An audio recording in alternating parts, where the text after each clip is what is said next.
بسم اللہ الرحمن الرحیم۔ السلام علیکم دوستو، آج ہم سیکھیں گے نورانی قاعدہ سبق نمبر 13۔ آئیے آج کا سبق شروع کرتے ہیں۔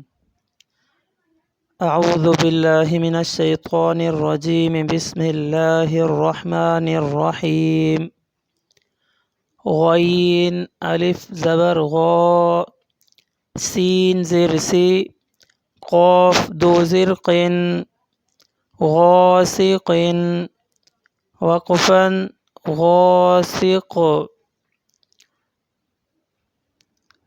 اس قاف کو آپ جو ہے نا موٹا پڑھیں گے، اس کو اچھی طرح سمجھ لیں۔ نون الف زبر نا، صاد زیر صی، را دو زیر رن، ناصر وقفا ناصر۔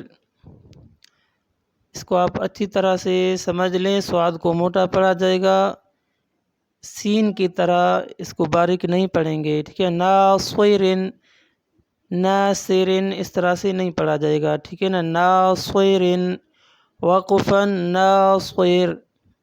واو الف زبر وا، لام زیر لی، دال دو زیر دین، والدین وقفا والد۔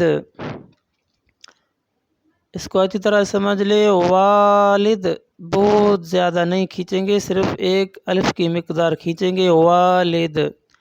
حمزہ زبر ا، عین وا پیش عو، ذال پیش ذو، اعوذ وقفا اعوذ۔ اس پر بھی آپ کچھ غور کریں، اس کو اعوذ اس طرح سے نہیں پڑھیں گے۔ اعوذ حمزہ اور عین میں جو ہے نا فرق کریں، اس کی آپ بار بار مشق کریں، انشاءاللہ آپ کی تجوید اچھی ہو جائے گی۔ میں پھر سے پڑھتا ہوں، آپ غور سے سنیے۔ حمزہ زبر ا، عین وا پیش عو، ذال پیش ذو۔ اس کو بھی ذال باریک پڑھیں گے، زا کی طرح زور سے نہیں پڑھیں گے۔ ذال پیش ذو، اعوذ۔ ذال کو پڑھنے کا طریقہ کچھ اس طرح ہے، اگر آپ کچھ زبان کی چوٹی کو باہر نکال کر پڑھیں گے تو آپ کا آواز اچھی طرح سے ادا ہو جائے گا۔ حمزہ زبر ا، عین وا پیش عو، ذال پیش ذو، اعوذ وقفا اعوذ۔ حمزہ زبر ا، کاف یا زیر کی، دال پیش دو، اکید وقفا اکید۔ اس کو دال کو ہم جھٹکا دے کر پڑھیں گے، اکید آواز بند نہیں پڑھا جائے گا، اکید اس طرح سے وقف کی جگہ پڑھیں گے۔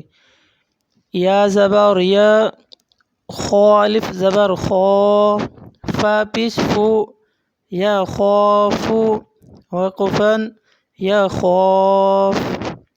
یا زبر یا، دال کھڑا زبر دا، ہا پیش ہو، یا دا ہو وقفا یا دا۔ یہ ہا جو آپ دیکھ رہے ہیں، اس کے اوپر جو پیش ہے وقف کی جگہ وہ نہیں پڑھیں گے، صرف ہا کو پڑھا جائے گا، یا دا۔ یا پیش یو، قاف الف زبر قو، لام پیش لو، یقال وقفا یقال۔